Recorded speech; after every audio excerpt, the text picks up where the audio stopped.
Bismillahirrahmanirrahim. Assalamualaikum warahmatullahi wabarakatuh. Bagaimana kabarnya anak-anak? Semoga semuanya senantiasa sehat ya. Karena kesehatan itu adalah modal yang paling penting dan salah satu nikmat yang diberikan oleh Allah kepada kita semua. Namun seringkali itu adalah nikmat yang sering terlupakan. Maka pada kesempatan kali ini jangan lupa kita mensyukuri nikmat yang telah Allah berikan ini. Oke, kita melanjutkan pembahasan. Pada kesempatan kali ini kita akan membahas tentang kedudukan titik dan garis terhadap lingkaran. Setelah sebelumnya kita membahas tentang persamaan lingkaran, mulai dari pusatnya 0,0, pusatnya di A, B, terus bentuk umum, dan berikutnya ke lingkaran-lingkaran dengan kriteria khusus, ya kan? Dia menyinggung garis, dia digambar melalui 3 titik, dan lain sebagainya. Nah, maka kali ini kita akan membahas pada titik dan garisnya. Kalau kemarin kita fokus pada lingkarannya, sekarang kita fokus pada titik dan garis terhadap suatu lingkaran. Yuk kita lanjutkan. Kedudukan titik terhadap lingkaran ya. Jadi saya bagi ke dua part. Yang pertama membahas titik, yang kedua membahas tentang garis. Bagian pertama kita membahas tentang titik terlebih dahulu. Next. Oke, saya membuatkan ilustrasi tentang sebuah lingkaran ya dengan pusatnya A, B dan berjari-jari R. Lantas saya punya beberapa titik. Yang pertama, titiknya di B, koordinatnya adalah XB, YB. Yang kedua, koordinatnya C, ya. Titik C, koordinat XC, YC. Dan yang ketiga adalah titik D dengan koordinatnya DXD, YD. Nah, melalui gambar di samping, ya, secara sederhana kita bisa menyebutkan ya bahwa B itu terletak di dalam lingkaran ya. Jelas melalui gambar itu. Terus yang kedua, titik C terletak tepat pada lingkaran ya karena dia titiknya tepat berada pada garis lingkarannya. Dan titik D tentunya secara sederhana kita menyebutkannya dia terletak di luar lingkaran. Nah, pertanyaannya bagaimana hubungannya dengan R ya? Jadi titik B, C, dan D bagaimana hubungannya dengan R dan persamaan lingkaran? Nah, ini yang nanti akan menjadi bahasan kita berikutnya. Oke, next.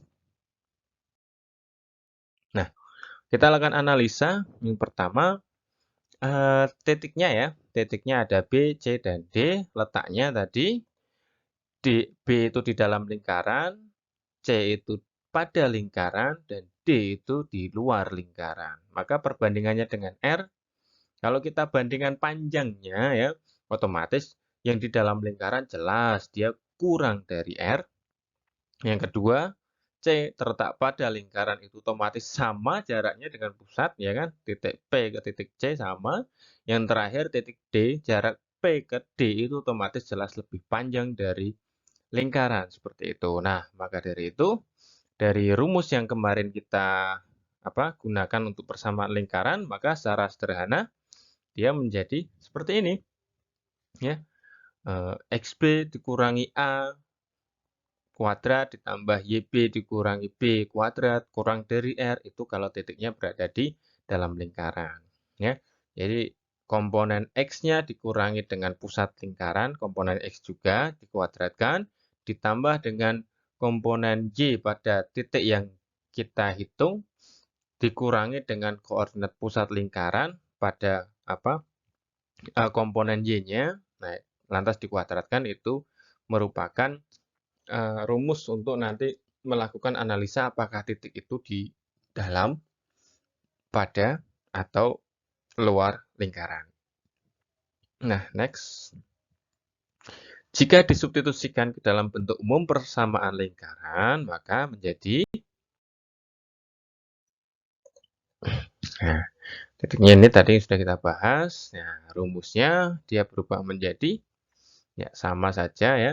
Tinggal X dan Y-nya kita isikan dengan koordinat titik yang dimaksud ya. Jadi dari persamaan umum lingkaran x kuadrat plus y kuadrat plus ax plus by plus c, nah tinggal x dan y-nya kita gantikan dengan koordinat titik yang dimaksud, lantas kita bandingkan dengan R. Jika nanti diperoleh seperti itu satu besaran, maka nah di situ nanti kita bisa perbandingkan. Oke, next. Nah, seperti biasa untuk menambah pemahaman kita, memudahkan kita dalam memahami konsep yang tadi sudah kita bahas di awal, maka saya berikan beberapa contoh ya. Yang pertama, diketahui titiknya A yaitu min 3,5, B 7,6, C 1,2, lingkarannya x kuadrat plus y kuadrat sama dengan 34. Nah, kita tahu bahwa persamaan seperti pada contoh soal ini, secara sederhana dari bentuknya kita langsung bisa mengidentifikasikan, yaitu pusatnya di 0,0. Maka kalau seperti ini masalahnya, kita tinggal substitusikan aja koordinat titik A, B, dan C ke dalam persamaan lingkaran. Nah, kita tinggal membandingkan koordinat titik dengan persamaan lingkaran ya. Ya, jelasnya begini. Dari titik A yaitu min 3,5. Berikutnya komponen X dan Y-nya kita ganti. Terus kita dapatkan nilai, ternyata nilainya adalah 34 sama dengan R kuadrat ya pada persamaan. Sudah saya beri tanda hijau seperti itu untuk lebih jelasnya. Berikutnya, maka otomatis karena dia sama dengan jari-jari, maka titik A yaitu min 3,5 terletak pada lingkaran. Seperti itu. Nah, berikutnya titik B dan C. Kita lanjutkan. Ya, titik B 7,6 ya, kita perhitungkan seperti itu. Nah, kita dapat nilai 85. 85 ternyata dia lebih besar daripada jari-jari, maka kesimpulannya dia berada di luar lingkaran. Titik C.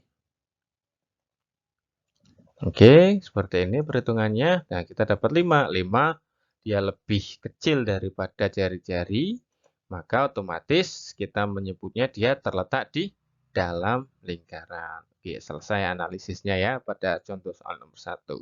Berikutnya, next. Tentukan kedudukan titik A yaitu 4,6, B 6,2, dan C 1,1 terhadap lingkaran. Nah, ini kita secara sederhana bisa langsung mengetahui bahwa pusatnya di koordinat 3,-2 dengan jari-jarinya yaitu 5. Karena di situ 25 adalah R kuadrat. Maka pembahasannya langkahnya masih sama ya. Kita dapat ternyata 4,6. Nah, melalui perhitungan sederhana kita dapat nilai 25. Maka dia sama dengan 25. Ternyata dia jumlahnya adalah 65, maka dia lebih dari jari-jari. Maka secara sederhana kita sebutkan dia berada di luar lingkaran. Berikutnya yang B. Ya. Ini yang 25 ini harusnya tidak usah ditulis tidak apa-apa ya. Karena nanti kita akan 25 ini nanti sebagai pembanding dari hasil perhitungan di ruas kiri. Jadi itu tidak ditulis tidak apa-apa. Oke, kita lanjutkan perhitungannya. 9 ditambah 19. Kita peroleh nilai 25. Karena dia sama dengan jari-jari, maka dia terletak pada lingkaran. Yang terakhir 1,1. Nah, biar tidak bingung harusnya 25 sekali lagi tadi tidak ditulis saja tidak apa-apa. Yaitu 4 ditambah 9 sama dengan 13. Nah, 13 kurang dari R kuadrat, maka dia terletak di dalam lingkaran. Oke, kita next lagi. Masih ada contoh soal ya. Contoh soal yang ketiga. Sekarang lingkarannya, persamaan lingkarannya berbentuk umum. Kalau tadi yang pertama pusatnya 0,0 jelas ya. Yang kedua pusatnya di A, B tadi. Berikutnya yang contoh yang ketiga bentuknya adalah persamaan umum. Bentuk umum dari persamaan lingkaran ya. Oke, kita lanjutkan pembahasannya titik 2,1. Nah, Biasanya kan begini, dia tidak usah ditulis ruas kanannya ya. Ruas kanan langsung ke hasil perhitungannya. Kita dapat negatif 21 ya. Berikutnya negatif 21 kurang dari 0, maka dia berada di dalam lingkaran. Berikutnya 6,6. Kita dapat hasilnya ternyata 0, maka dia sama dengan ruas kanannya, maka dia terletak pada lingkaran. Yang terakhir 7,2. Kita dapat 1. 1 lebih dari 0, maka dia terletak di luar lingkaran. Oke. Oke, ini untuk titik pada lingkaran ya. Jadi analisisnya tinggal kita substitusikan nilai X dan Y dengan koordinat titik yang akan kita analisa ya. Persamaan lingkarannya kita peroleh ya kan, ketahui di soal, maka kita tentukan ya, kita substitusikan nilai X dan Y pada bentuk persamaannya itu, mau yang pusatnya 0,0, mau pusatnya A, B, mau pusatnya atau yang lain di bentuk persamaan bentuk umumnya itu, maka tinggal kita substitusikan saja titik yang dimaksud, terus kita perbandingkan dengan ruas kanannya.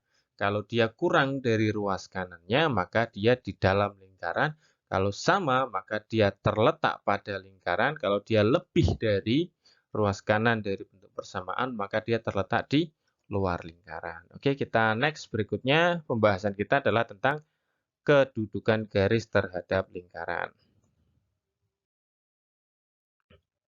Ya, ini kalau tadi pada bagian awal kita membahas tentang titik, nah sekarang bagaimana kalau garis? Saya berikan ilustrasinya pada slide berikut ini.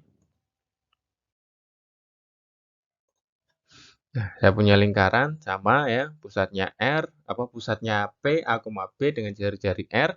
Terus berikutnya saya punya garis yang pertama ya, yaitu persamaannya Y1 sama dengan MX plus N.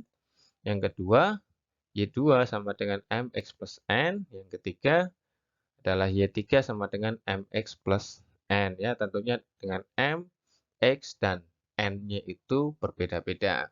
Secara sederhana ya, melalui gambar di samping kita bisa menyebutkan bahwa garis yang pertama memotong lingkaran di dua titik ya, di dua titik. Jelas sekali di sini terlihat ini titik yang pertama di bagian bawah lingkaran, berikutnya di bagian yang kedua di bagian atas, terus berikutnya Y2 dia memotong di satu titik atau dengan bahasa lain menyinggung ya.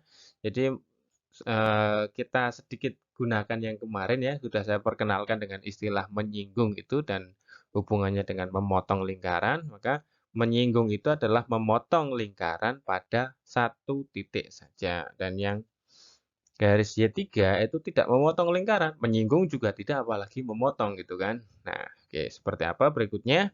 Untuk hubungannya dengan persamaan lingkaran, maka kita next. Nah, langkah analisa yang kita lakukan, yang pertama ya, untuk mengetahui kedudukan suatu garis Y sama dengan MX plus N terhadap lingkaran, maka kita bisa melakukan dengan langkah yang pertama adalah kita mensubstitusikan Y dari persamaan garis Y sama dengan MX plus N ke persamaan lingkaran ya. Jadi nanti Y-nya kita ganti dengan persamaan lingkaran, seperti itu. Nah, dari itu dilakukan perhitungan, nanti hasil akhirnya berbentuk biasanya adalah persamaan kuadrat ya dengan variabel ada x kuadrat dan x seperti itu. Nah, seperti ini berikutnya diperoleh persamaan kuadrat yang bentuknya ax kuadrat plus by plus c. Nah, kalau sudah terbentuk persamaan kuadrat seperti itu, lantas kita lakukan uji diskriminan ya. Kita cari dulu nilainya dengan rumus diskriminan sama dengan B kuadrat min 4AC. Ini menjadi pembahasan dulu di kelas 8 atau kelas 9 SMP ini. Nah, begitu kita dapat nilai diskriminannya, kita melakukan uji ya. Kriterianya apa? Yang pertama, jika nilai diskriminannya lebih dari 0, maka garis tersebut ya, garis Y sama dengan MX plus N itu memotong lingkaran di dua titik. Seperti tadi contoh garis Y1. Berikutnya, jika D sama dengan 0, maka memotong di satu titik atau dia menyinggung ya.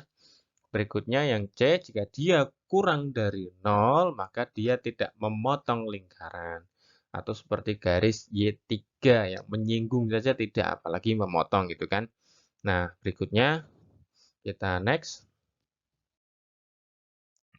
Nah, untuk menambah pemahaman kita, maka kita melakukan saya memberikan contoh soal. Nah, persamaan garisnya di sini adalah X plus Y min 2 sama dengan 0. Padahal tadi di bagian sebelumnya, itu persamaan garisnya harus berbentuk Y sama dengan, gitu kan? Y sama dengan MX plus N. Terhadap lingkaran X kuadrat plus Y kuadrat min 4X plus 2Y min 20 sama dengan 0. Maka di langkah pertamanya ya, kita rubah dulu ya sebelum masuk ke langkah pertama tadi, yaitu mensubstitusikan Y ke persamaan lingkaran, maka kita rubah dulu persamaan garisnya dari X plus Y min 2 sama dengan 0 menjadi Y sama dengan min X plus 2. Dari mana? Kita pindahkan semua komponen di ruas kiri yang bersama Y itu ke ruas kanan. Ya, positif jadi negatif, negatif jadi positif, perkalian jadi pembagian, pembagian jadi perkalian, seperti itu. Nah, sehingga kita dapatkan satu persamaan garis yang berbentuk Y sama dengan, seperti itu. Nah, berikutnya kita masuk ke langkah yang pertama, yaitu mensubstitusikan persamaannya tadi sudah berubah menjadi Y sama dengan min X plus 2 ke persamaan lingkaran. Ya. Maka kita peroleh tadi. Nah, ini yang saya kasih tanda kurung ini adalah awalnya adalah Y kan, X kuadrat plus Y kuadrat itu kan. Nah, Y-nya saya ganti dengan min X plus 2. Min 4X plus 2Y. Nah, dilihat dari soal, yaitu plus 2Y. Y-nya saya rubah lagi menjadi min X plus 2 min 20. Nah, lantas persamaannya menjadi, nah kita bongkar ya. Kita bongkar nih. X kuadrat yang di awal itu sama, berikutnya min X plus 2 dikuadratkan. Nah, sudah saya jelaskan di pertemuan sebelumnya saat tatap muka, yaitu ketika min X plus 2 dikuadratkan, maka setiap komponen di dalam kurungnya itu dikalikan dengan setiap komponen pada kurung yang satunya, seperti itu. Sehingga menghasilkan X kuadrat min 4X plus 4. Seperti itu, sederhananya begitu. Nanti dibuka lagi kalau belum paham di materi kelas 8 SMP ya. Terus berikutnya dikurangi 4X ditambah 2 kali. Nah, 2 kali min X jadinya min 2X. 2 kali 2 jadinya 4 dikurangi 20. Nah, kita lanjutkan. Nah, ternyata setelah kita hitung yang sama, X kuadrat dengan X kuadrat jadi 2X kuadrat. Berikutnya min 4X, min 4X, min 2X menjadi min 10X. Berikutnya plus 4 min 20 menjadi min 12 sama dengan 0. Nah, ini kita sederhanakan sehingga menjadi X kuadrat min 5X min 6 sama dengan 0. Nah, kita sudah dapat nilai yang sederhana. Berikutnya kita lihat ya, nilai A-nya kita tahu 1. A itu yang nempel di X kuadrat ya, 1. Terus yang B yang nempel di X itu min 5. C-nya yang konstanta itu min 6. Nah, kita sudah dapat itu. Berikutnya kita cari nilai diskriminannya, lantas melakukan uji. Next. Nah, tadi kita sudah mendapatkan nilai A-nya 1, B-nya min 5, dan C-nya min 6. Berikutnya kita tentukan nilai diskriminan D sama dengan B kuadrat min 4AC. Berikutnya kita peroleh ya, kita dapat nilai bahwa D-nya bernilai 49. Nah, 49 lebih dari 0, maka garis X plus Y min 2 sama dengan 0, dia memotong lingkaran di 2 titik. Oke, perhitungan selesai untuk contoh soal yang pertama. Berikutnya, masih ada contoh soal lagi atau tidak? Kita simak. Masih ada ya. Oke, sekarang berbeda lagi persamaannya gitu ya. Nah, caranya sama, kita rubah garisnya menjadi Y sama dengan, maka dia menjadi min 3 min 10. Berikutnya kita substitusikan Y sama dengan min 3 min 10 ke persamaan lingkaran, maka kita peroleh seperti ini ya. Y-nya berubah, terus ruas kanannya itu kita lanjutkan. Nah, oke, next. Seperti tadi perhitungannya secara sederhana ya. Maka setelah itu kita sederhanakan, kita dapat 10x plus 40x plus 40 sama dengan 0. Kita sederhanakan, maka dia menjadi, oke ini ya. Maka kita dapat nilai A-nya 1, B-nya 4, C-nya juga 4. Next. Nah, kita dapat ini, kita hitung. Nah, kita dapat nilai 0, maka garis 3x plus y plus 10 sama dengan 0 memotong lingkaran di satu titik atau dengan bahasa lainnya yaitu menyinggung lingkaran ya. Jadi diperhatikan tadi alurnya masih sama dengan soal sebelumnya. Oke, berikutnya.